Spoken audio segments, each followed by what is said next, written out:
ಸ್ನೇಹಿತರೆ, ಇವತ್ತಿನ ತರಗತಿಯಲ್ಲಿ ಶ್ರೀ ಸಿದ್ದೇಶ್ವರ ಸ್ವಾಮಿಗಳು ಬರೆದಿರುವ ಲೇಖನ ಮುತ್ತಿನ ಹಾರ ಲೇಖನವನ್ನು ಕುರಿತು ಚರ್ಚೆ ಮಾಡೋಣ.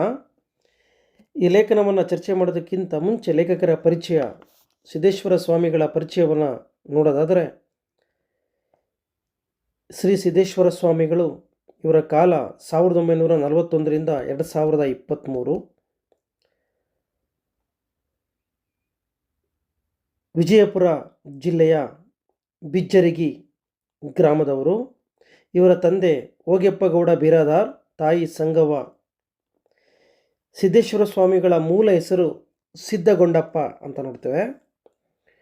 ಸಿದ್ದೇಶ್ವರ ಸ್ವಾಮಿಗಳ ಗುರುಗಳು ಶ್ರೀ ಮಲ್ಲಿಕಾರ್ಜುನ ಮಹಾಸ್ವಾಮಿಗಳು. ಸಿದ್ದೇಶ್ವರ ಸ್ವಾಮಿಗಳು ಪಡೆದಂತಹ ಪದವಿ ತತ್ವಶಾಸ್ತ್ರದಲ್ಲಿ ಶ್ರೇಯತರು ಪದವಿಯನ್ನು ಪಡಿತಾರೆ. ಇವರ ಪ್ರಮುಖ ಕೃತಿಗಳು ಅಂತ ನಾವು ಗಮನಿಸೋದಾದರೆ ಸಿದ್ಧಾಂತ ಶಿಖಾಮಣಿ, ಭಗವತ್ ಚಿಂತನ ಹಠ ಯೋಗ, ಭಕ್ತಿಪಥ, ಶಾಂತಿಪಥ, ಸಾಧನಾ ಪಥ, ಹೀಗೆ ಮುಂತಾದ ಕೃತಿಗಳನ್ನು ಶ್ರೀಯುತರು ಬರೆದಿದ್ದಾರೆ. ಇವರಿಗೆ ಭಾರತ ಸರ್ಕಾರದ ಪದ್ಮಶ್ರೀ ಪ್ರಶಸ್ತಿ ಶ್ರೀಯುತರಿಗೆ ಲಭಿಸಿದೆ. ಆದರೆ ಅದನ್ನು ಇವರು ಹಿಂದಿರುಗಿಸಿದ್ದಾರೆ. ಅಂದರೆ ಯಾವುದೇ ಪದವಿಗಳಿಗೆ ಆಸೆಗೆ ಒಳಗಾಗದೇ ಇರತಕ್ಕಂತಹ ಸ್ವಾಮಿಗಳು. ಕರ್ನಾಟಕ ವಿಶ್ವವಿದ್ಯಾಲಯ ಅವರಿಗೆ ಡಾಕ್ಟರೇಟ್ ಪದವಿಯನ್ನು ಕೂಡ ಶ್ರೀಯುತರಿಗೆ ಕೊಟ್ಟಿದೆ. ಇವರ ಲೇಖನ ಮುತ್ತಿನಹಾರದಲ್ಲಿ ಮುತ್ತಿನ ಹಾರ ಅಂದರೆ ಮಾತಿನ ಮಹತ್ವವನ್ನು ಕುರಿತು ಈ ಲೇಖನದಲ್ಲಿ ಶ್ರೀಯುತರು ಚರ್ಚೆ ಮಾಡ್ತಾರೆ. ನಮ್ಮ ಮಾತು ಹೇಗಿರಬೇಕು, ಮುತ್ತಿನ ಹಾರದ ಹಾಗೆ ನಮ್ಮ ಮಾತುಗಳು ಇರಬೇಕು. ಇನ್ನೊಬ್ಬರಿಗೆ ನೋವನ್ನು, ಹಿಂಸೆಯನ್ನು ಉಂಟು ಮಾಡಬಾರದು. ಇನ್ನೊಬ್ಬರನ್ನ ತೆಗೊಳ್ಳೋದಕ್ಕೆ ನಾವು ಮಾತನ್ನು ಬಳಸಬಾರದು. ಹಲವಾರು ವಿಚಾರಗಳನ್ನು ಲೇಖಕರಲ್ಲಿ ವಚನಕಾರರನ್ನು ಇಟ್ಕೊಂಡು ಚರ್ಚೆ ಮಾಡ್ತಾರೆ. ಗಮನಿಸೋಣ. ಸುಮಾರು ಒಂದು 10 ಮುಖ್ಯ ಅಂಶಗಳನ್ನು ಈ ಪಠ್ಯವನ್ನು ಇಟ್ಕೊಂಡು ಚರ್ಚೆ ಮಾಡೋಣ. ಮೊದಲನೇ ಭಾಗದಲ್ಲಿ ಈಗ ಚರ್ಚೆ ಆಗುತ್ತೆ.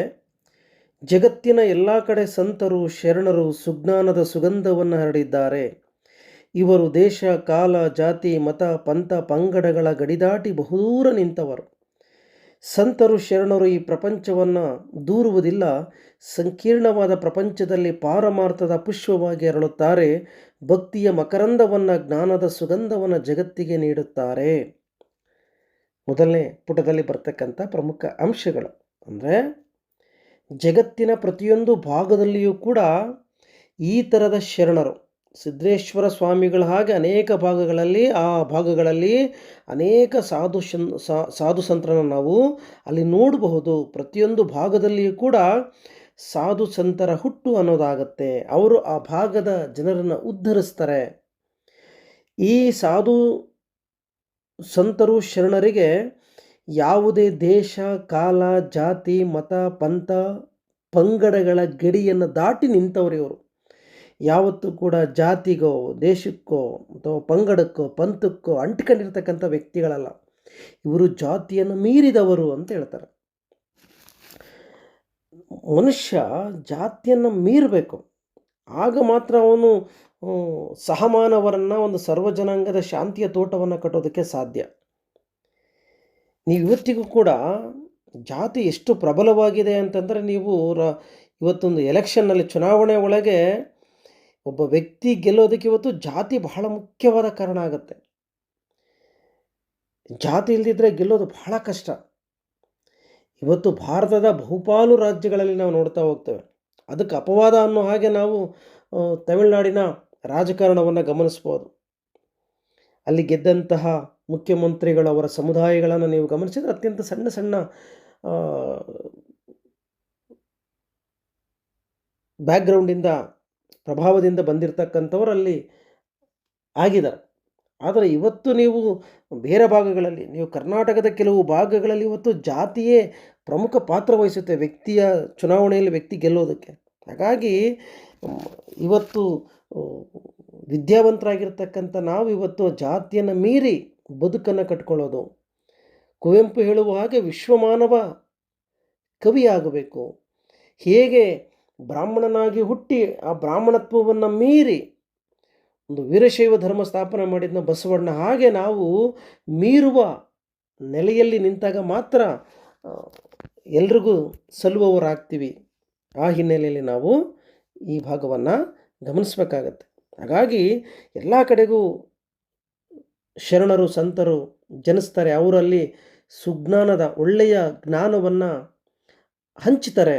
ಇವರಿಗೆ ಯಾವತ್ತೂ ಕೂಡ ದೇಶ ಕಾಲ ಜಾತಿ ಮತ ಪಂಥ ಪಂಗಡಗಳ ಗಡಿ ಅನ್ನೋದು ಇವರಿಗೆ ಇರಲ್ಲ. ಹಾಗಾಗಿ ಇವರು ಯಾವತ್ತೂ ಕೂಡ ಈ ಪ್ರಪಂಚವನ್ನು ದೂರೋದಿಲ್ಲ. ಆ ಪ್ರಪಂಚವನ್ನು ಸರಿಪಡಿಸುವ, ಸರಿದಾರಿಗೆ ತೆಗೆದುಕೊಂಡು ಹೋಗುವ ಕೆಲಸವನ್ನು ಅವರು ಮಾಡ್ತಾರೆ. ಹಾಗಾಗಿ ಇಂತಹ ವ್ಯಕ್ತಿಗಳು ಎಲ್ಲಿರ್ತಾರೋ ಅಲ್ಲಿ ಒಂದು ಪಾರಮಾರ್ಥದ ಪುಷ್ಪ, ಒಂದು ಆಧ್ಯಾತ್ಮಿಕ ಹೂ ಅನ್ನೋದಲ್ಲಿ ಅರಳುತ್ತೆ. ಅಲ್ಲಿ ಭಕ್ತಿಯ ಮಕರಂದವನ್ನು, ಅಲ್ಲಿ ಜ್ಞಾನದ ಸುಗಂಧವನ್ನು ಅವರು ಜಗತ್ತಿಗೆ ಹಂಚ್ತಾರೆ ಶರಣರು ಅಂತೇಳಿ ಆರಂಭದಲ್ಲಿ ಚರ್ಚೆ ಮಾಡ್ತಾರೆ. ಅದಾದಮೇಲೆ ಮಾತಿನ ಮಹತ್ವದ ಕಡೆಗೆ ಲೇಖಕರು ಗಮನ ಹರಿಸ್ತಾರೆ. ಮಾತೆಂಬುದು ಜ್ಯೋತಿರ್ಲಿಂಗ, ಸ್ವರವೆಂಬುದು ಪರತತ್ವ, ತಾಳೋಷ್ಟ ಸಂಪುಟವೆಂಬುದು ನಾದಬಿಂದು ಕಲಾತೀತ, ಗುಹೇಶ್ವರನ ಶರಣರು ನುಡಿದ ಸೂತಕಿಗಳೆಲ್ಲ ಕೇಳ ಮರುಳೆ ಅಂಥೇಳಿ ಮಹಾನುಭಾವಿ ಅಲ್ಲಮ ಪ್ರಭುದೇವರು ಮಾತಿನ ಮಹತ್ವವನ್ನು ಕುರಿತು ಹೇಳ್ತಿದ್ದಾರೆ. ಮಾತು ಎಷ್ಟು ಮುಖ್ಯ, ಹಾಗಾಗಿ ಮಾತನ್ನು ಜ್ಯೋತಿರ್ಲಿಂಗಕ್ಕೆ ಹೋಲಿಸ್ತಾ ಇದ್ದಾರೆ. ಮಾತೆಂಬುದು ಜ್ಯೋತಿರ್ಲಿಂಗ ಕನ್ನಡ ವಿಶ್ವವಿದ್ಯಾಲಯದ ಅಡಿಬರಹ ಅದು. ಮಾತೆಂಬುದು ಜ್ಯೋತಿರ್ಲಿಂಗ. ನೋಡು, ಮಾತನ್ನು ನೀವು ಪೂಜಿಸುವ ಆ ಶಿವನಿಗೆ, ಆ ಲಿಂಗಕ್ಕೆ ಹೋಲಿಸ್ತಾ ಇದ್ದಾರೆ. ಭಾಳ ಶ್ರೇಷ್ಠ ಅಂತ. ಮಾತನ್ನು ಹೇಗಂದ್ರಾಗ ಹಾಡೋದಲ್ಲ, ಮಾತಿಗೆ ಮೌಲ್ಯ ಇದೆ. ಹಾಗಾಗಿ ನಾವು ಮಾತಾಡಬೇಕಾದ್ರೆ ಬಹಳ ಎಚ್ಚರದಿಂದ ಮಾತನಾಡಬೇಕು ಅಂತೇಳಿ ಹೇಳ್ತಾರೆ. ಹಾಗಾಗಿ ಮಹಾತ್ಮರ ಮಾತಿನಲ್ಲಿಯೂ ಕೂಡ ದೇವನನ್ನು ತೋರಿಸುವ ಶಕ್ತಿ ಇದೆ ಮಾತಿಗೆ ಅಂತ ಹೇಳ್ತಾರೆ. ಅದಕ್ಕೋಸ್ಕರನೇ ನಮ್ಮ ಋಷಿಮುನಿಗಳು ಶಬ್ದ ಬ್ರಹ್ಮ ಅಂತ ಕರೀತಾರೆ. ಅಂದರೆ ಶಬ್ದಕ್ಕೆ ಬ್ರಹ್ಮನ ಸ್ಥಾನವನ್ನು ನಮ್ಮ ಋಷಿಮುನಿಗಳು ಕೊಟ್ಟಿರ್ತಕ್ಕಂಥದ್ದು. ಹಾಗಾಗಿ ಅಲ್ಲಮ ಪ್ರಭುಗಳು ಮಾತನ್ನು ಜ್ಯೋತಿರ್ಲಿಂಗಕ್ಕೆ ಹೋಲಿಸಿದರೆ, ನಮ್ಮ ಮಹಾತ್ಮರು ಮಾತಿನ ಮೂಲಕ ದೇವನನ್ನು ತೋರಿಸುವ ಶಕ್ತಿ ಇದೆ ಅಂತ ಹೇಳ್ತಾರೆ. ನಮ್ಮ ಋಷಿಮುನಿಗಳು ಅಕ್ಷರಕ್ಕೆ ಬ್ರಹ್ಮನ ಸ್ಥಾನವನ್ನು ಕೊಟ್ಟಿರ್ತಕ್ಕಂಥದ್ದನ್ನು ನಾವಿಲ್ಲಿ ಗಮನಿಸ್ಬೋದು. ಮುಂದುವರೆದು ಬಸವಣ್ಣನವರ ವಚನ ಚರ್ಚೆ ಮಾಡ್ತಾರೆ. ನುಡಿದರೆ ಮುತ್ತಿನ ಹಾರದಂತಿರಬೇಕು, ನುಡಿದರೆ ಮಾಣಿಕ್ಯದ ದೀಪ್ತಿಯಂತಿರಬೇಕು, ನುಡಿದರೆ ಸ್ಫಟಿಕದ ಸಲಾಕೆಯಂತಿರಬೇಕು, ನುಡಿದರೆ ಲಿಂಗ ಮೆಚ್ಚಿ ಅಹುದಹುದೆನಬೇಕು, ನುಡಿಯೊಳಗಾಗಿ ನಡೆಯದಿದ್ದರೆ ಕೂಡಲ ಸಂಗಮ ದೇವನೆಂತೊಲಿವನಯ್ಯ ಅಂತ ಹೇಳ್ತಾರೆ. ಅಂದರೆ ನಮ್ಮ ಮಾತು ಮುತ್ತಿನ ಹಾರದ ಹಾಗೆ ಸುಂದರವಾಗಿರಬೇಕು, ಮಾಣಿಕ್ಯದ ದೀಪ್ತಿಯಂತೆ ಪ್ರಕಾಶಮಾನವಾಗಿರಬೇಕು, ಸ್ಫಟಿಕದ ಸಲಾಕೆಯಂತೆ ಶುಭ್ರವಾಗಿರಬೇಕು. ಅಷ್ಟೇ ಅಲ್ಲ, ನಮ್ಮ ಮಾತು ಆ ಮಹಾದೇವನೇ ಮೆಚ್ಚಿ ಹೌದೌದು ಅಂತೇಳಿ ತಲೆದೂಗುವ ಹಾಗೆ ನಮ್ಮ ಮಾತಿರಬೇಕು ಅಂತೇಳಿ ಬಸವಣ್ಣನವರು ಹೇಳ್ತಾ ಇದ್ದಾರೆ. ಹೇಗೆ ಒಂದು ಮುತ್ತಿನ ಹಾರ ಇರುತ್ತೋ, ಆ ದಾರದ ಒಳಗೆ ಹೇಗೆ ಮುತ್ತು ಒಂದೇ ರೀತಿಯಲ್ಲಿ ಜೋಡಿಸಿರ್ತಾರೋ ಹಾಗೆ ನಾವು ಆಡುವ ಮಾತುಗಳು ಕೂಡ ಒಂದೇ ರೀತಿಯಲ್ಲೇ ಬರಬೇಕು. ಮುತ್ತು ಜೋಡಿಸಿದ ಹಾಗೆ ನಮ್ಮ ಮಾತುಗಳು ಕೂಡ ನಮ್ಮ ಕಂಠದಿಂದ ಹೊರಗಡೆ ಬರಬೇಕು. ಮಾಣಿಕ್ಯದ ಹಾಗೆ ಪ್ರಕಾಶಮಾನವಾಗಿ ಇಡೀ ಪರಿಸರವನ್ನು ಆಹ್ಲಾದಗೊಳಿಸ್ಬೇಕು. ನಮ್ಮ ಮಾತುಗಳು ನೋವು ಮಾಡಬಾರದು, ಶುಭ್ರವಾಗಿರಬೇಕು, ಶುಭ್ರತೆಯನ್ನು ಕಾಪಾಡ್ಕೋಬೇಕು. ಹೊಲಸು ಮಾತುಗಳನ್ನು ಆಡಬಾರ್ದು. ಒಬ್ಬರನ್ನ ತೆಗೊಳ್ಳೋದಕ್ಕೆ ನಾವು ಮಾತುಗಳನ್ನು ಆಡಬಾರ್ದು. ನಾವು ಮಾತಾಡ್ತಾ ಇದ್ದರೆ ಗುಡಿಯೊಳಗೆ ಕೂತಿರುವ ಲಿಂಗವು ಕೂಡ ಭಲೆ ಮಾತಾಡ್ತಿದೆಯಾ, ಮಾತಾಡು ಅಂತ ಅನ್ಬೇಕಂತೆ. ಹಾಗೆ ಮಾತಿರ್ಬೇಕು ನಮ್ಮ ಮಾತು ಅಂತ ಹೇಳ್ತಾರೆ ಬಸವಣ್ಣವರು. ಅದಕ್ಕೆ ಒಂದು ಕಡೆ ಅವರು ಹೇಳ್ತಾರೆ ವಚನದಲ್ಲಿ, ಅಯ್ಯ ಎಂದೆಡೆ ಸ್ವರ್ಗ, ಎಲವೋ ಎಂದೆಡೆ ನರಕ ಅಂಥೇಳಿ ಹೇಳ್ತಾರೆ. ನಾವು ಅಯ್ಯ ಅಂತ ಕರೆದರೆ ಅಲ್ಲೇ ಸ್ವರ್ಗ ಇದೆ, ಎಲವೋ ಅನ್ನೋ ಅಹಂಕಾರವನ್ನು ತೋರಿಸಿದರೆ ಅದೇ ನರಕ. ನೀವು ನೋಡಿ, ಎಲ್ಲಾದರೂ ಹೋಗ್ತಾ ಇರಬೇಕಾದ್ರೆ ನೀವು ಹೋಗ್ತಾ ಇರಬೇಕಾದ್ರೆ ರಸ್ತೆಯಲ್ಲಿ ಪೊಲೀಸ್ನವ್ರು ಹಿಡಿತಾರೆ. ನಿಮ್ಮ ಹತ್ರ DL ಇರಲ್ಲ, ಗಾಡಿ ತಗೊಂಡು ಹೋಗಿದ್ದೀರಾ. ಇಲ್ಲ ಸರ್, ಪರೀಕ್ಷೆಗೆ ಅರ್ಜೆಂಟ್ ಇತ್ತು, ಬಸ್ ಸಿಗಲಿಲ್ಲ, ಹಾಗಾಗಿ ಗಾಡಿ ತೊಗೊಂಬಂದ್ಬಿಟ್ಟೆ, ನನ್ನ ಪರೀಕ್ಷೆ ವ್ಯರ್ಥ ಆಗಿಬಿಡುತ್ತೆ, ದಯವಿಟ್ಟು ಬಿಡಿ, ಇನ್ನೊಂದ್ಸರಿ ಈಗ ಮಾಡಲ್ಲ ಅಂತಂದ್ರೆ ಆಯ್ತು ಹೋಗಪ್ಪ ಅಂತ ಕಳಿಸ್ತಾರೆ. ಹೆಂಗಯ್ಯ ನೀನು ಹಿಡಿಯೋದಕ್ಕೆ ನಿನಗೆ ಪರ್ಮಿಷನ್ ಇದೆಯಾ ಅಂತ ನಾವೆಲ್ಲ ಇಲ್ಲದ್ದೆಲ್ಲ ಕೇಳಿಬಿಟ್ರೆ ಏನು ಮಾಡ್ತಾನೆ, ಇನ್ನೊಂದು 4 ಇಲ್ಲ ಸಲ್ಲದೆಲ್ಲ ಫೈನ್ ಹಾಕ್ಬಿಟ್ಟು ನಮ್ಮನ್ನಲ್ಲೇ ತೊಂದರೆ ಕೊಟ್ಟುಬಿಡ್ತಾರೆ. ಹಾಗಾಗಿ ಮಾತಿಗೆ ಶಕ್ತಿ ಇದೆ, ಮಾತಿಗೆ ಕಲ್ಲನ್ನು ಕರಗಿಸುವ ಶಕ್ತಿ ಇದೆ ಅಂತ ಹಿರಿಯರು ಹೇಳ್ತಾರೆ. ಹಾಗಾಗಿ ನೀನು ಅಯ್ಯ ಅಂತಂದರೆ ಅಲ್ಲಿ ಸ್ವರ್ಗ ಸಿಗುತ್ತೆ. ಅಲ್ಲಿ ನೀನು ಎಲ್ಲೋ ಅನ್ನೋ ಅಹಂಕಾರವನ್ನು ತೋರಿಸಿದರೆ ಅಲ್ಲಿ ನಿನಗೆ ನರಕ ಅಂತಕ್ಕಂಥದ್ದು ಪ್ರಾಪ್ತಿಯಾಗುತ್ತೆ ಅಂಥೇಳಿ ಬಸವಣ್ಣನವರು ಹೇಳುತ್ತಾರೆ. ಒಳ್ಳೆಯ ಮಾತಿನಲ್ಲಿ ಮಂತ್ರದ ಶಕ್ತಿ ಇದೆ. ಬ್ರಹ್ಮ ಎಂದರೆ ಸೃಷ್ಟಿಸು, ರಚಿಸು ಎಂದರ್ಥ. ಸ್ವರ್ಗವನ್ನು ಸೃಷ್ಟಿಸುವ ಸಾಮರ್ಥ್ಯವನ್ನು ಹೊಂದಿರುವ ಶಬ್ದಕ್ಕೆ ಬ್ರಹ್ಮ ಎಂದು ಋಷಿಗಳು ಕರೆದಿರುವುದು ಅರ್ಥಪೂರ್ಣವಾಗಿದೆ.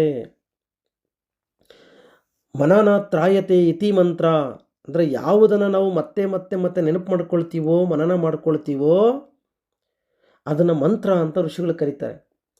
ಅಂದರೆ ಮಂತ್ರದಲ್ಲಿರ್ತಕ್ಕಂಥದ್ದು ಒಳ್ಳೆಯ ಅಕ್ಷರಗಳು, ಶಬ್ದಗಳ ಸಮೂಹ. ಹಾಗಾಗಿ ಒಳ್ಳೆಯ ಮಾತಿನಲ್ಲಿ ಏನಿದೆ, ಮಂತ್ರದ ಶಕ್ತಿ ಇದೆ ಅಂತ ಹೇಳ್ತಾರೆ ಲೇಖಕರು. ಹಾಗಾಗಿ ಒಳ್ಳೆಯ ಮಾತಿನಲ್ಲಿ ಮಂತ್ರದ ಶಕ್ತಿ ಇದೆ. ಹಾಗೆ ಬ್ರಹ್ಮ ಅಂತಂದರೆ ಸೃಷ್ಟಿ, ರಚಿಸುವವನು ಅಂತ. ಹಾಗಾಗಿನೇ ಇಲ್ಲಿ ಹೇಳ್ತಾ ಇದ್ದಾರೆ, ಸ್ವರ್ಗವನ್ನು ಸೃಷ್ಟಿಸುವ ಸಾಮರ್ಥ್ಯ ಯಾವುದಕ್ಕಿದೆ ಅಂತಂದರೆ ಶಬ್ದಕ್ಕಿದೆ. ಶಬ್ದದಲ್ಲಿ ಸ್ವರ್ಗವನ್ನು ಹಿಡಿದಿಡುವ ಶಕ್ತಿ ಇದೆ. ಹಾಗಾಗಿನೇ ಶಬ್ದವನ್ನು ಋಷಿಗಳು ಬ್ರಹ್ಮ ಅಂತ ಕರೆದಿರ್ತಕ್ಕಂಥದ್ದು. ಮುಂದಿನ ವಚನ ದೇವರ ದಾಸಿಮಯ್ಯರ ವಚನವನ್ನು ಕುರಿತು ಚರ್ಚೆ ಮಾಡ್ತಾರೆ ಹೀಗೆ: ಕರಿಯನಿತ್ತಡೆ ಒಲ್ಲೆ, ಸಿರಿಯನಿತ್ತಡೆ ಒಲ್ಲೆ, ಹಿರಿದಪ್ಪ ರಾಜ್ಯವನಿತ್ತಡೆ ಒಲ್ಲೆ, ನಿಮ್ಮ ಶರಣರ ಸುಳ್ನುಡಿಯ ಒಂದರಗಳಿಗೆ ಇತ್ತೆಡೆ ನಿಮ್ಮ ನಿತ್ಯ ಕಾಣರಾಮನಾಥ.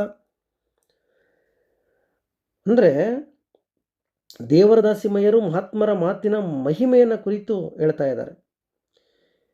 ನೀವು ಕರಿಯನಿತ್ತಡೆ, ಕರಿ ಅಂದರೆ ಆನೆ, ನಿನ್ನನ್ನು ಆನೆ ಮೇಲೆ ಕೂರಿಸ್ಕೊಂಡು ಮೆರವಣಿಗೆ ಮಾಡ್ತೀನಿ, ಸಿರಿ ನಿನಗೆ ಸಂಪತ್ತನ್ನು ಕೊಡ್ತೇನೆ, ಹಿರಿದಪ್ಪ ರಾಜ್ಯ ನಿನಗೆ ರಾಜ್ಯವನ್ನು ಕೊಡ್ತೇನೆ ಅಂತಂದರೆ, ನೋಡು ದೇವರ ದಾಸಿಮಯ್ಯ ಹೇಳ್ತಿದ್ದ, ನನಗೆ ಅದು ಯಾವುದು ಬೇಡಪ್ಪ, ಶರಣರ ಕಾಲ ಬಳಿ ಕೂತು ಸುಳ್ಳು ನುಡಿ ಅಂದರೆ ಒಳ್ಳೆಯ ಮಾತುಗಳನ್ನು ಕೇಳಿಸ್ಕೊಳ್ತಕ್ಕಂಥ ಒಂದು ಅವಕಾಶವನ್ನು ಮಾಡಿಕೊಟ್ರೆ ಸಾಕು, ನನಗೆ ಅದೇ ಸಾಕು.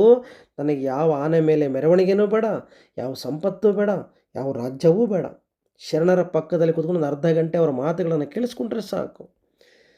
ಅದಕ್ಕೆ ವಿದ್ಯಾರ್ಥಿಗಳಿಗೆ ತರಗತಿಗಳಲ್ಲಿ ಶಿಕ್ಷಕರು ಹೇಳ್ತಾ ಇರ್ತಾರೆ, ನೀವು ಮನೆಯಲ್ಲಿ 10 ಸಾರಿ ಓದೋದು ಒಂದೇ, 1 ಸಾರಿ ನೀವು ಏಕಾಗ್ರತೆಯಿಂದ ಪಾಠವನ್ನು ಕೇಳಿಸ್ಕೊಳ್ರಿ, ಅದು ನಿಮ್ಮ ಮನಸ್ಸಲ್ಲಿ ಶಾಶ್ವತ ಉಳ್ಕೊಳ್ಳುತ್ತೆ, ಪರೀಕ್ಷೆಯಲ್ಲಿ ನೀವು ಬರೆಯೋದಕ್ಕೆ ಸಹಾಯ ಆಗುತ್ತೆ ಅಂತ ಯಾಕೆ ಹೇಳ್ತಾರೆ ಅಂದರೆ ಇದೇ ಕಾರಣಕ್ಕೆ.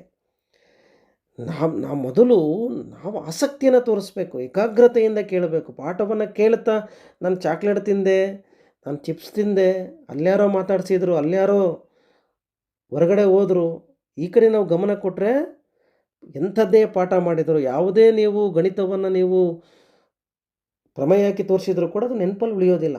ಹಾಗಾಗಿ ಏಕಾಗ್ರತೆ ಅನ್ನೋದು ಬಹಳ ಮುಖ್ಯ ಆಗುತ್ತೆ. ಹಾಗಾಗಿನೇ ಇಲ್ಲಿ ಹೇಳ್ತಾರೆ, ಎಲ್ಲದಕ್ಕಿಂತಲೂ ಮುಖ್ಯ ಶರಣರ ಮಾತುಗಳು ಕೇಳೋದು ಬಹಳ ಮುಖ್ಯ. ಹಾಗಾಗಿ ನಾವು ಯಾರಾದರೂ ಒಬ್ಬ ಒಳ್ಳೆಯ ವ್ಯಕ್ತಿ ಮಾತಾಡ್ತಾ ಇದ್ದಾನೆ, ಪ್ರಮುಖ ಸಂಗತಿಗಳನ್ನು ಹೇಳ್ತಾ ಇದ್ದಾನೆ ಅಂತಂದರೆ ಕೇಳಿಸಿಕೊಳ್ತಕ್ಕಂಥ ಗುಣ ಇರಬೇಕು ನಮ್ಮಲ್ಲಿ. ಅದಕ್ಕೆ ಕೇಳಿಸಿಕೊಂಡವನು ಜಗತ್ತನ್ನೇ ಆಳುತ್ತಾರೆ, ಕೇಳಿಸಿಕೊಂಡವನು ಜಗತ್ತನ್ನೇ ಆಳುತ್ತಾನೆ ಅಂತ ಹೇಳ್ತಾರೆ ಹಿರಿಯರು.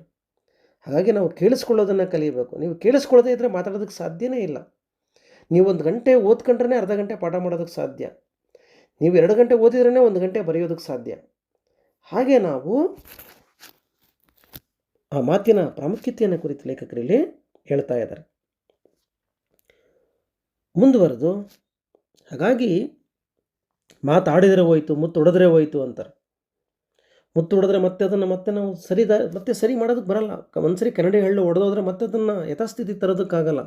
ಹಾಗೆ ಒಂದ್ಸರಿ ಅಪ್ಪಿತಪ್ಪಿ ಒಂದು ಮಾತು ಹೊರಗಡೆ ಬಂದರೆ ಅದನ್ನು ವಾಪಸ್ ತೆಗೆದುಕೊಳ್ಳೋದಕ್ಕೆ ಸಾಧ್ಯ ಇಲ್ಲ. ಇತ್ತೀಚಿನ ದಿನಗಳಲ್ಲಿ ನೀವು ರಾಜಕಾರಣಿಗಳು, ಕೆಲವು ವ್ಯಕ್ತಿಗಳು ಇಲ್ಲ ಸಲ್ಲದ ಮಾತುಗಳನ್ನು ಹೇಳಿ ಹೇಗೆ ಜನರ ಮುಂದೆ ನಗೆಪಾಟ್ಲಿಗೆ ಒಳಗಾಗ್ತಾ ಇದ್ದಾರೆ ಅನ್ನೋದನ್ನು ನೀವು ಗಮನಿಸ್ತಾ ಇದ್ದೀರ. ಹಾಗಾಗಿ ಮಾತನಾಡೋದಕ್ಕಿಂತ ಮುಂಚೆ ನಾವು ತೂಕ ಹಾಕಿ ಮಾತಾಡಬೇಕು. ಏನು ಮಾತಾಡ್ತಾ ಇದ್ದೀನಿ ಅಂತ ಗಮನದಲ್ಲಿಟ್ಕೊಂಡು ನಾನು ಈ ಮಾತನ್ನು ಹೇಳಿದರೆ ಏನಾಗುತ್ತೆ ಅಂತ ಯೋಚನೆ ಮಾಡ್ಕೊಂಡು ಮಾತಾಡಬೇಕು. ಇಲ್ಲ ಅಂತಂದರೆ ಎಷ್ಟೋ ಜನ ಹೆಂಗಂದ್ರಂಗೆ ಮಾತಾಡಿ ಅಧಿಕಾರವನ್ನು, ಪದವಿಯನ್ನು ಕಳ್ಕೊಂಡಿರ್ತಕ್ಕಂಥ ಉದಾಹರಣೆಗಳು ನಮ್ಮ ನಡುವೆ ಇದಾವೆ. ಮುಂದುವರೆದು, ಅಲ್ಲಮ್ಮ ಪ್ರಭು ದೇವರದು ಒಂದು ಸಾಲು ಬರುತ್ತೆ.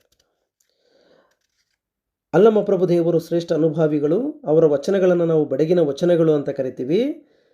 ಈ ಬೆಡಗು ಅಂತಂದರೆ ಒಡಪು, ವಯ್ಯಾರ ಅಥವಾ ಸೊಗಡು, ಸೌಂದರ್ಯ ಅಂತೇಳಿ ಕರಿತೀವಿ. ಅಂದರೆ ಸಹಜವಾಗಿಯೇ ಅಂಥ ವಚನಗಳು ಮತ್ತೆ ಮತ್ತೆ ಮನನ, ಚಿಂತನ, ಮಂಥನ ಮಾಡ್ತಕ್ಕಂಥವಾಗಿರ್ತವೆ. ಹಾಗಾಗಿ ಅವರು ಹೇಳಿರ್ತಕ್ಕಂಥ ಒಂದು ಸಾಲು, ಹೊತ್ತಾರೆ ಎದ್ದು ಹೊಲಬು ದಬ್ಬಿತು ಅನ್ನೋ ಒಂದು ಸಾಲನ್ನು ಬಳಸ್ತಾರೆ ವಚನದಲ್ಲಿ. ಇದು ಅಲ್ಲಮರ ಬೆಡಗಿನ ವಚನದ ಒಂದು ಸಾಲು ಇದು. ಅಂದರೆ ಬೆಳಗಾಗಿ ಎದ್ದಾಗ ದಾರಿ ತಪ್ಪಿತು ಅಂತ ಅದರ ಅರ್ಥ. ಅಂದರೆ ಬೆಳಗಾಗಿ ಎದ್ದಾಗ ದಾರಿ ತಪ್ಪಿತಿದು ನಿಮ್ಮ ಮೇಲ್ನೋಟಕ್ಕೆ ಕಾಣ್ತಕ್ಕಂಥ ಅರ್ಥ. ಅದರ ಒಳ ಅರ್ಥ ಏನು? ಅರಿವಿನ ಬೆಳಕಿನಲ್ಲಿ ಎದ್ದಾಗ ಅಜ್ಞಾನದ ಅಂಧಕಾರದ ದಾರಿ ದೂರವಾಗಿತ್ತು, ಸುಜ್ಞಾನದ ಸವಿ ಬೆಳಕಿನ ದಾರಿ ದೊರಕಿತ್ತು ಅನ್ನೋದು ಅದರ ಅರ್ಥ. ಇಲ್ಲಿ ಕತ್ತಲು ಅನ್ನೋದು ಅಜ್ಞಾನ, ಬೆಳಕು ಅನ್ನೋದು ಜ್ಞಾನ. ಬೆಳಗ್ಗೆ ಎದ್ದೇಳೋದು ಅನ್ನೋದು ಏನು ಅಂತಂದರೆ ಅರಿವಿನ ಜ್ಞಾನ. ಅರಿವಿನಲ್ಲಿ ಅಂದರೆ ನೀವು ಅಜ್ಞಾನದ ಅಂಧಕಾರದಲ್ಲಿ ನೀವು ದಾರಿ ಕಾಣೋದಿಲ್ಲ. ಹಾಗಾಗಿ ಅರಿವಿನ ಬೆಳಕಿನಲ್ಲಿ ನೀವು ಹೇಳಬೇಕು ಅಂತ ಹೇಳ್ತಾರೆ. ಸುಜ್ಞಾನದ ಸವಿ ಬೆಳಕಿನ ದಾರಿ ಅಂತ ಹೇಳ್ತಾರೆ ಅವರು. ಹಾಗಾಗಿ ನಿಜವಾಗಿಯೂ ಸಾಧಕನು ಅರಿವಿನ ಬೆಳಕಿನಲ್ಲಿ ಎದ್ದಾಗ ಅವನಿಗೆ ಅಲೌಕಿಕ ಆಧ್ಯಾತ್ಮಿಕ ಬದುಕಿನ ದಾರಿ, ಗುರಿ ಎರಡೂ ಕೂಡ ಸ್ಪಷ್ಟವಾಗಿ ಕಾಣಿಸ್ತವೆ ಅಂಥೇಳಿ ಅಲ್ಲಮ ಪ್ರಭುಗಳು ಹೇಳ್ತಾರೆ. ನಮಗೂ ಅಷ್ಟೇ, ವಿದ್ಯಾರ್ಥಿಗಳಿಗೆ ಒಂದು ಸ್ಪಷ್ಟವಾದ ಗುರಿ ಇರಬೇಕು. 3 ವರ್ಷ ಪದವಿ ಹಂತವನ್ನು ಓದ್ತಾ ಇರಬೇಕಾದ್ರೆ ಪ್ರತಿ ಸೆಮಿಸ್ಟರ್ನಲ್ಲಿ ಬರ್ತಕ್ಕಂಥ ಅಂಕಗಳು ಕೂಡ ಬಹಳ ಮುಖ್ಯ. ಕೆಲವು ವಿದ್ಯಾರ್ಥಿಗಳು ಮೊದಲನೇ ಸೆಮಿಸ್ಟರ್ನಲ್ಲೇ ಅವರು ಅರ್ಥ ಮಾಡಿಕೊಂಡು ಅಲ್ಲೇ ತಮ್ಮನ್ನು ತಾವು ಸರಿ ಪಡ್ಕೊಂಡು ಒಳ್ಳೆ ಅಂಕಗಳನ್ನು ಗಳಿಸ್ಕೊಂಡು ಅವರು ಪಾಸಾಗಿ ಸ್ನಾತಕೋತ್ತರ ಪದವಿಗೋ ಇನ್ಯಾವುದೋ ಪದವಿಗೋ ಹೋಗ್ತಾರೆ. ಆದರೆ ಕೆಲವು ವಿದ್ಯಾರ್ಥಿಗಳು ಮೊದಲ ಸೆಮಿಸ್ಟರ್ನಲ್ಲಿ ಎರಡನೇ ಸೆಮಿಸ್ಟರ್ನಲ್ಲಿ ಸರಿಯಾಗಿ ಅರ್ಥ ಮಾಡ್ಕೊಳ್ಳದೆ ಕೆಲವು ವಿಷಯಗಳಲ್ಲಿ ಅನುತ್ತೀರ್ಣ ಆಗಿ 3ನೇ ವರ್ಷದಲ್ಲೋ 2ನೇ ವರ್ಷದಲ್ಲೋ ಜ್ಞಾನೋದಯ ಆಗಿ ಅಷ್ಟೊತ್ತಿಗಾಗಲೇ ಕೈ ಮೀರಿ ಹೋಗ್ಬಿಟ್ಟಿರುತ್ತೆ ಸಂದರ್ಭ. ಹಾಗಾಗಿ ಎಷ್ಟೋ ವಿದ್ಯಾರ್ಥಿಗಳು ಫೈನಲ್ ಇಯರಿಗೆ ಬರೋಷ್ಟೊತ್ತಿಗೆ ಎಷ್ಟೋ ಸಬ್ಜೆಕ್ಟ್ಗಳನ್ನು ಪಾಸ್ ಮಾಡೋಕ್ಕಾಗ್ದಲೇ ಫೈನಲ್ ಇಯರ್ ಪಾಸ್ ಆಗಿರುತ್ತೆ, ಮೊದಲನೇ ಸೆಮ್ಮು ಅಥವಾ 3ನೇ ಸೆಮ್ಮಲ್ಲಿ ಹಾಗೆ ಉಳ್ಕೊಂಡಿರ್ತಾವೆ ವಿಷಯಗಳು. ಹಾಗಾಗಿ ನಮಗೊಂದು ಗುರಿ ಇರಬೇಕು. ಆ ಗುರಿಯನ್ನು ಮುಟ್ಟೋದು ಹೇಗೆ ಅನ್ನೋದನ್ನು ನಾವು ಪರಿತಪಿಸಬೇಕು. ನೀನು 3 ವರ್ಷ ಕಾಲೇಜಿಗೆ ಹೋದೆ ಅನ್ನೋದು ಮುಖ್ಯ ಅಲ್ಲ. 3 ವರ್ಷ ಕಾಲೇಜಿಗೆ ಹೋಗಿ ಏನು ಆದೆ, ಆ 3 ವರ್ಷದ ರಿಸಲ್ಟ್ ಏನು ಅನ್ನೋದು ಬಹಳ ಮುಖ್ಯ. ಪ್ರತಿ ಸೆಮಿಸ್ಟರ್ನಲ್ಲಿ ವಿದ್ಯಾರ್ಥಿಗಳು ನೀವು ನಪಾಸಾದರೂ ಕೂಡ ಯಾರು ಪ್ರಶ್ನೆ ಮಾಡಲ್ಲ, ಯಾಕಂದರೆ ನೀವು ತರಗತಿಗೆ ಹೋಗ್ತಾ ಇರ್ತೀರ. ಆದರೆ 3 ವರ್ಷ ಆದಮೇಲೆ ಇಡೀ ನಮ್ಮ ಸುತ್ತ ಇರುವ ಸಮಾಜ ಪ್ರಶ್ನೆ ಮಾಡುತ್ತೆ, ಈ 3 ವರ್ಷ ಹೋದೆಲ್ಲ ಏನಾಯಿತು ನಿನ್ನ ರಿಸಲ್ಟು ಅಂತ ಕೇಳುತ್ತಾರೆ. ಹಾಗಾಗಿ ನಾವು ಎಚ್ಚರದಿಂದ ಇರಬೇಕು. ಯಾಕಂದರೆ ಪದವಿಯ ನಂತರದಲ್ಲಿ ಅನೇಕ ಅವಕಾಶಗಳು ತೆರೆದುಕೊಳ್ತಾವೆ. ಪದವಿ ಬಹಳ ಮುಖ್ಯವಾಗಿರ್ತಕ್ಕಂಥ ಘಟ್ಟ. ಹಾಗೆ ಪದವಿ ಹಂತದಲ್ಲಿ ನಾವು ಕಾಲು ಜಾರುವ ಅಥವಾ ತಪ್ಪು ಹೆಜ್ಜೆ ಇಡ್ತಕ್ಕಂಥ ಸಂದರ್ಭವೂ ಕೂಡ ಆಗಿರುತ್ತದೆ. ಹಾಗಾಗಿ ಎಚ್ಚರವಾಗಿರಬೇಕು. ಹಾಗಾಗಿ ಅರಿವಿನ ದಾರಿಯನ್ನು ನಾವು ಅರಿಬೇಕು. ನಮಗೆ ಅರಿವಿನ ದಾರಿ ಗೊತ್ತಿದ್ದರೆ ನಾವು ಅಂಧಕಾರದ ಕಡೆಗೆ ನಾವು ಹೋಗೋದಕ್ಕೆ ಸಾಧ್ಯ ಇಲ್ಲ ಅಂತ ಹೇಳ್ತಾರೆ. ಮುಂದುವರೆದು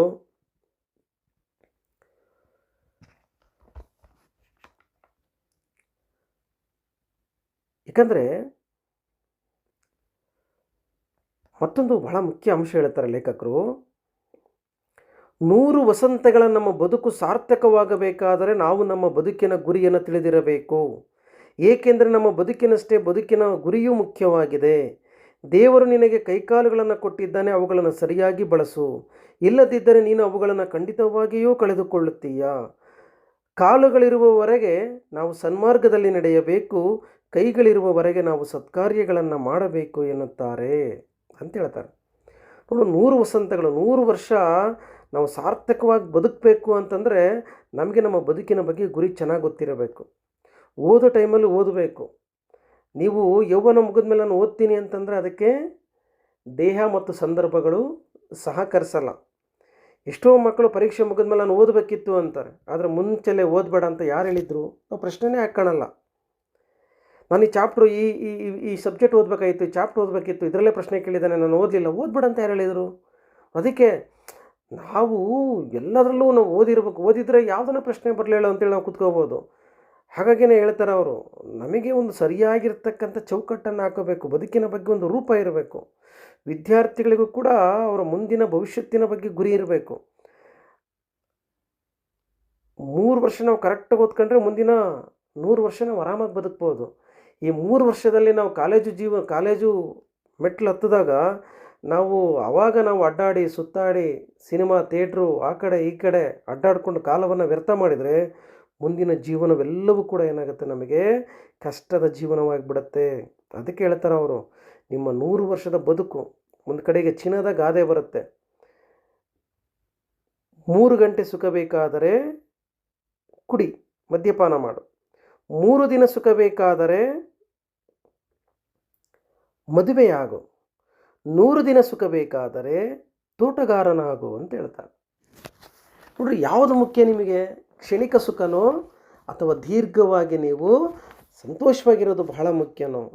ಆ ದಾರಿಯನ್ನು ನೀವೇ ಹುಡುಕೋಬೇಕು. ಹಾಗಾಗಿನೇ ಆಂಗ್ಲಗಾದೆಯನ್ನು ನೆನಪು ಮಾಡ್ತಾರೆ ಲೇಖಕರು. You have hands and legs, use them or you will definitely lose them ಅಂತ ಹೇಳ್ತಾರೆ. ದೇವರು ನಿನಗೆ ಕೈಕಾಲು ಕೊಟ್ಟಿರ್ತಕ್ಕಂಥದ್ದನ್ನು ಅವನು ಸರಿಯಾಗಿ ಬಳಸೋದಕ್ಕೆ. ಕಾಲಿದೆ ಕೈ ಇದೆ ಅಂತೇಳಿ ಕಾಲಲ್ಲಿ ನೀನು ಜನರನ್ನು ಹೊಡೆಯೋದಕ್ಕಲ್ಲ, ಕೈ ಇರೋದು ಜನರ ಮೇಲೆ ಕೈ ಮಾಡೋದಕ್ಕಲ್ಲ. ಆ ಕೈ ಕಾಲುಗಳನ್ನು ನಾವು ಸರಿಯಾಗಿ ಬಳಸೋದಕ್ಕೆ ಬರಬೇಕು. ಈ ಸಮಾಜದಲ್ಲಿ ಎಷ್ಟೋ ಜನ ಅವುಗಳನ್ನು ಹೇಗೆ ಬಳಸಬೇಕು ಅಂತ ಗೊತ್ತಿಲ್ಲದಲ್ಲೇ ಎಷ್ಟೋ ಸಂದಿಗ್ಧ ಪರಿಸ್ಥಿತಿಗಳು ಒಳಗಾಗಿದ್ದಾರೆ. ಅದಕ್ಕೆ ಲೇಖಕರು ಹೇಳ್ತಾರೆ, ಈ 100 ವರ್ಷದ ಬದುಕಲ್ಲಿ ನಾವು ಚೆನ್ನಾಗಿರಬೇಕು ಅಂದರೆ ನಮಗೊಂದು ಗುರಿ ಇರಬೇಕು. ನಾಳೆ ನಾನು ಏನಾಗಬೇಕು ಅನ್ನೋ ಎಚ್ಚರ ಇರಬೇಕು. ಆಗ ಮಾತ್ರ ನಾವು ಬದುಕನ್ನು ಮುಟ್ಟೋದಕ್ಕೆ ಸಾಧ್ಯ. ಎಷ್ಟು ಜನಕ್ಕೆ ತೊಂದರೆಗಳಿಲ್ಲ. ನಾವು ಕಾಲೇಜಿಗೆ ಬರದಿರೋದಕ್ಕೆ 100 ಕಾರಣಗಳಿರಬಹುದು. ಆದರೆ ಕಾಲೇಜಿಗೆ ಬರೋದಕ್ಕೆ ಒಂದು ಸರಿಯಾದ ಕಾರಣವನ್ನು ನಾವೇ ಹುಟ್ಟಾಕಬೇಕು. ಆವಾಗ ಮಾತ್ರ ನಾವೇನಾದರೂ ಸಾಧನೆ ಮಾಡೋದಕ್ಕೆ ಸಾಧ್ಯ ಆಗುತ್ತೆ. ಹಾಗಾಗಿ ಕಾಲುಗಳಿರ್ತಕ್ಕಂಥದ್ದು ಸನ್ಮಾರ್ಗದಲ್ಲಿ ನಡೆಯೋದಕ್ಕೆ, ಬೇರೆಯವ್ರಿಗೆ ಹೊಡೆಯೋದಕ್ಕಲ್ಲ. ಕೈಗಳಿರ್ತಕ್ಕಂಥದ್ದು ದಾನ ಮಾಡೋದಕ್ಕೆ, ಸತ್ಕಾರ್ಯ ಮಾಡೋದಕ್ಕೆ, ಒಳ್ಳೆ ಕೆಲಸಗಳನ್ನು ಮಾಡೋದಕ್ಕೆ, ಇನ್ನೊಬ್ಬರ ಮೇಲೆ ಕೈ ಮಾಡೋದಕ್ಕಲ್ಲ ಅಂತೇಳಿ ಲೇಖಕರು ಹೇಳ್ತಾರೆ. ಆನಂತರದಲ್ಲಿ ಮಾತಿನ ಮಹತ್ವವನ್ನು ಕುರಿತು ಒಂದು ಕಥೆಯನ್ನು ಹೇಳ್ತಾರೆ ಲೇಖಕರು. ಒಂದು ದೊಡ್ಡ ಮನೆ, ಆ ಮನೆಯ ಹಿರಿಯನಿಗೆ 4 ಜನ ಗಂಡು ಮಕ್ಕಳು, 4 ಜನ ಸೊಸೆಯಂದಿರು. ಅದು ಅವಿಭಕ್ತ ಕುಟುಂಬ. ಎಲ್ಲರೂ ಕೂಡಿ ದುಡಿದು ಸಾಕಷ್ಟು ಸಿರಿ ಸಂಪದ ಗಳಿಸಿದ್ದರು. ಯಾವುದಕ್ಕೂ ಏನು ಕೊರತೆ ಇರಲಿಲ್ಲ. ಅವರ ಮನೆಯ ಒಂದು ಕೋಣೆಯಲ್ಲಿ ಲಕ್ಷ್ಮೀದೇವಿ ಮೂರ್ತಿ ಪ್ರತಿಷ್ಠಾಪಿಸಿದ್ದರು. ಮನೆಯವರೆಲ್ಲರೂ ಆ ಲಕ್ಷ್ಮೀದೇವಿಗೆ ತುಂಬ ಭಯ ಭಕ್ತಿಯಿಂದ ನಡೆದುಕೊಳ್ಳುತ್ತಿದ್ದರು.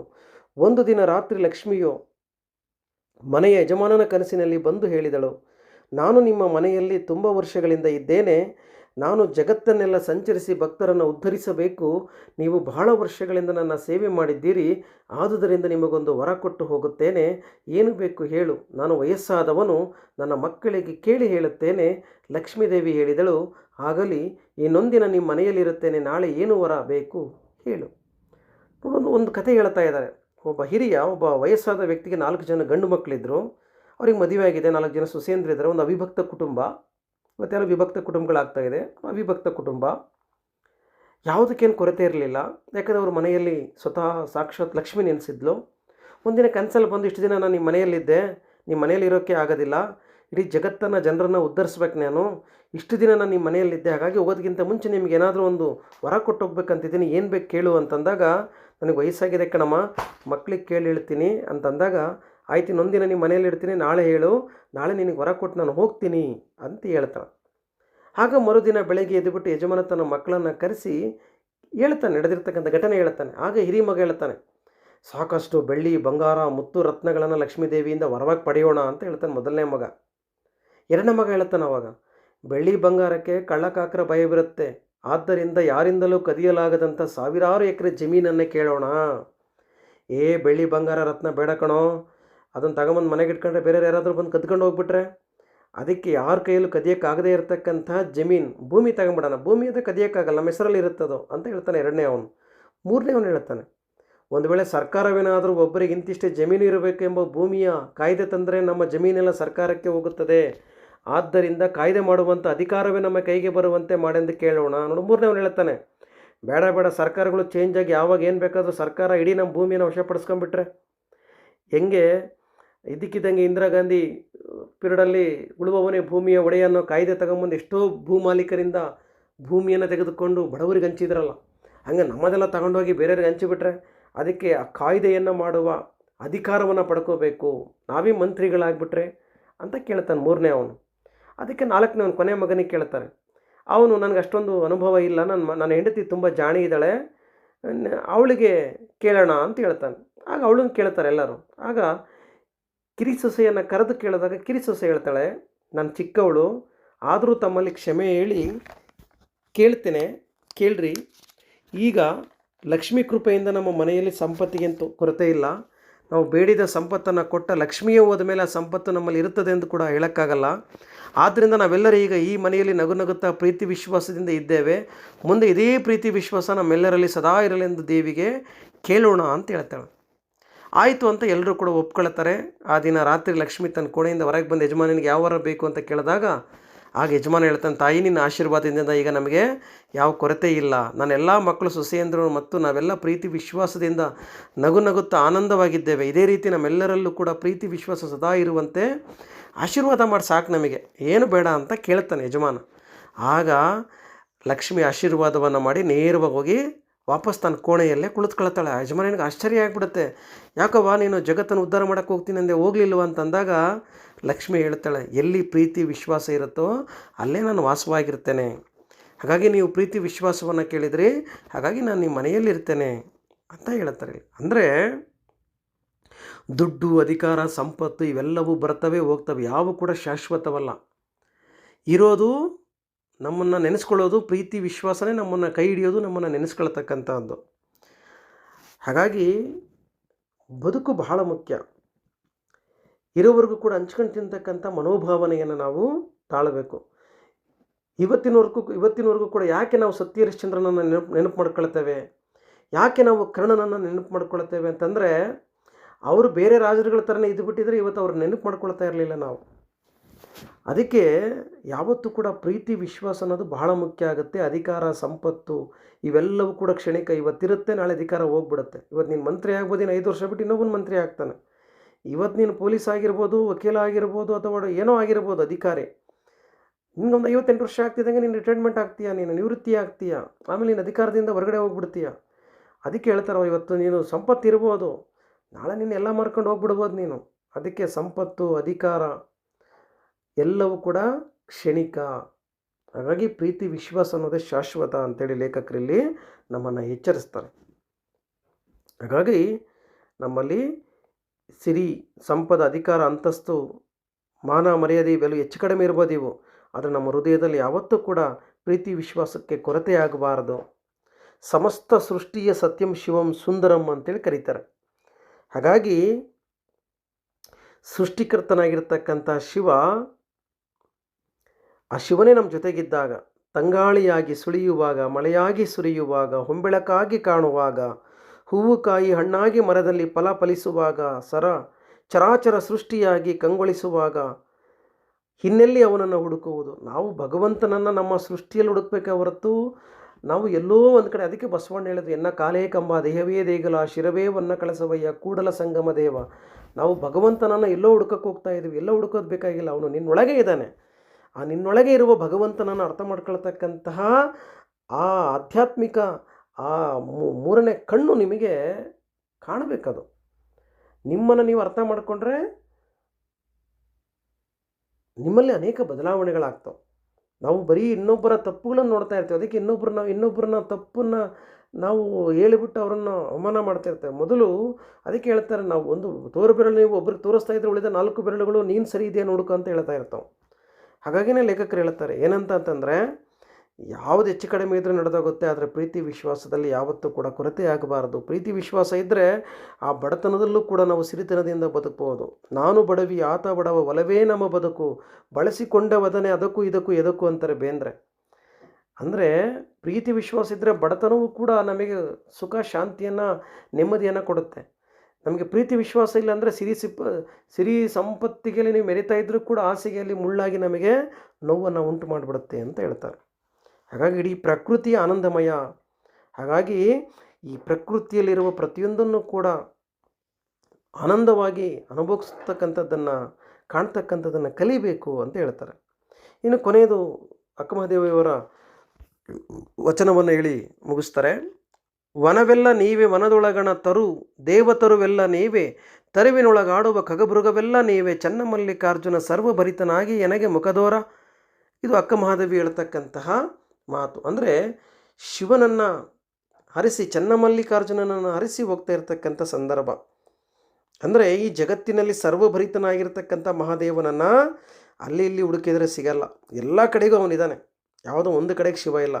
ಸರ್ವಮಯಂ ಅಂತ ಹೇಳ್ತಾರೆ. ಆಗಲೇ ಹೇಳಿದಾಗೆ ಸತ್ಯಂ ಶಿವಂ ಸುಂದರಂ. ಅಂದರೆ ಸಕಲ ಚರಾಚರಗಳಲ್ಲಿಯೂ ಕೂಡ ಭಗವಂತನ ಅಸ್ತಿತ್ವ ಇದೆ. ನಾವು ಒಬ್ಬ ಬಡವನಲ್ಲಿ, ಒಬ್ಬ ಭಿಕ್ಷುಕನಲ್ಲಿಯೂ ಕೂಡ ನಾವು ಅವನಲ್ಲಿ ನಾವು ದೇವನನ್ನು ಕಾಣಬೇಕು ಅಂತ ಹೇಳ್ತಾರೆ. ಹಾಗಾಗಿ ಇರುವುದೆಲ್ಲವೂ ಆ ಮಹಾದೇವನ ಪ್ರತಿರೂಪ ಅಂತೇಳಿ ಭಾವಿಸಿ ಶ್ರದ್ಧಾಭಕ್ತಿಯಿಂದ ಆರಾಧಿಸಿ ಆನಂದಿಸಬೇಕು ಅಂತ ಹೇಳ್ತಾರೆ. ಮನೆಯಲ್ಲಿ ಉಳಿದೆಲ್ಲ ಪೀಠೋಪಕರಣಗಳು ಹೆಚ್ಚು ಕಡಿಮೆ ಇದ್ದರೆ ನಡೆಯುತ್ತೆ. ಅಯ್ಯೋ ಫ್ರಿಜ್ ಇಲ್ಲ, ಅಯ್ಯೋ ಟಿ ವಿ ಇಲ್ಲ, ಅಯ್ಯೋ ಹಾಸಿಗೆ ಇಲ್ಲ, ಇವೆಲ್ಲವೂ ನಡೆದೋಗ್ತವೆ. ಆದರೆ ಮನೆಯಲ್ಲಿ 3 ವಸ್ತುಗಳು ಇರಲೇಬೇಕಂತೆ. ಅದು ಯಾವುದು ಅಂತಂದರೆ, ಒಂದು ದೀಪ, ಇನ್ನೊಂದು ಕಸಬರಿಕೆ, ಇನ್ನೊಂದು ಗಂಧದ ಕಡ್ಡಿ. ಇವು 3 ಕೂಡ ಪ್ರತಿಯೊಬ್ಬರ ಮನೆಯಲ್ಲಿ ಇರಬೇಕು. ಇಲ್ಲಿ ದೀಪ ಅಂತಂದರೆ ಸುಜ್ಞಾನ, ಒಳ್ಳೆಯ ಜ್ಞಾನ ಅಂತ. ಕಸಬರಿಕೆ ಅಂದರೆ ಸತ್ಕ್ರಿಯೆ, ಕಾಯಕ. ಗಂಧದ ಕಡ್ಡಿ ಸದ್ಭಾವದ ಸಂಕೇತ, ತನ್ನಂತ ಹುರ್ಕೊಂಡು ಇನ್ನೊಬ್ಬರಿಗೆ ಸುಗಂಧವನ್ನು ಕೊಡ್ತಕ್ಕಂಥದ್ದು. ಹಾಗಾಗಿ ನಾವು ಕೂಡ ಇನ್ನೊಬ್ಬರಿಗೆ ಬೆಳಕಾಗಿ ಒಳ್ಳೆಯ ಕರ್ಮವನ್ನು ಮಾಡ್ತಾ ಇಡೀ ಪರಿಸರದಲ್ಲಿ ಒಂದು ಆನಂದವನ್ನು ಉಂಟು ಮಾಡ್ತಕ್ಕಂಥ ಮನಸ್ಥಿತಿಯನ್ನು ಬೆಳೆಸ್ಕೋಬೇಕು ಅಂತೇಳಿ ಹೇಳ್ತಾರೆ. ಹಾಗಾಗಿ ಇಲ್ಲಿ ಇಡೀ ಲೇಖನದ ಒಳಗೆ, ಮುತ್ತಿನಹಾರ ಲೇಖನದೊಳಗೆ ಮಾತಿನ ಮಹತ್ವ ಹಾಗೂ ನಮ್ಮ ನಡೆನುಡಿಗಳನ್ನು ನಾವು ಹೇಗೆ ಬದಲಾಯಿಸ್ಕೊಳ್ಬೇಕು, ಹೇಗೆ ಬದುಕಬೇಕು, ಹೇಗೆ ಈ ಬದುಕನ್ನು ಆನಂದದಿಂದ ಕಳೀಬೇಕು, ನಮ್ಮ ಬದುಕನ್ನು ಸುಂದರವಾಗಿಸ್ಕೊಳ್ಬೇಕು ಅಂಥೇಳಿ ಅನೇಕ ವಚನಕಾರರ ವಚನಗಳನ್ನು ಇಟ್ಕೊಂಡು ಇಲ್ಲಿ ಶ್ರೀ ಸಿದ್ದೇಶ್ವರ ಸ್ವಾಮಿಗಳು ಚರ್ಚೆ ಮಾಡ್ತಾರೆ. ಇದೆಲ್ಲವನ್ನು ಕೂಡ ನೀವು ಪರೀಕ್ಷೆಯಲ್ಲಿ ಗಮನಿಸಬೇಕಾಗತ್ತೆ. ಯಾಕಂದರೆ ಯಾರ್ದಾದರೂ ವಚನಗಳ ಅಂಕಿತವನ್ನು 2 ಅಂಕಗಳಿಗೆ ಕೇಳಬಹುದು, ಅಥವಾ ಯಾವುದಾದ್ರೂ 2 ಮಾರ್ಕ್ಸಿಗೆ ನಿಮಗೆ ಪ್ರಶ್ನೆ ಕೇಳೋದಕ್ಕೆ ಸಾಧ್ಯತೆ ಇರುತ್ತೆ. ಹಾಗಾಗಿ ಇಡೀ ಲೇಖನವನ್ನು ದೀರ್ಘ ಪ್ರಶ್ನೆ ಕೇಳಿದಾಗ ವಚನಕಾರರ ಮಾತುಗಳನ್ನು ಇಟ್ಕೊಂಡು ಮಾತಿನ ಮಹತ್ವ ಹಾಗೂ ನಮ್ಮ ನಡತೆ, ನಮ್ಮ ನಡೆನುಡಿ ಇವುಗಳನ್ನು ಮುಖ್ಯವಾಗಿಟ್ಕೊಂಡು ನೀವು ಲೇಖನವನ್ನು ವಿವರಿಸ್ಕೋಬೇಕಾಗತ್ತೆ. ಮುಂದಿನ ತರಗತಿಯಲ್ಲಿ ಮತ್ತೊಂದು ಪಠ್ಯವನ್ನು ಕುರಿತು ಚರ್ಚೆ ಮಾಡೋಣ. ನಮಸ್ಕಾರ.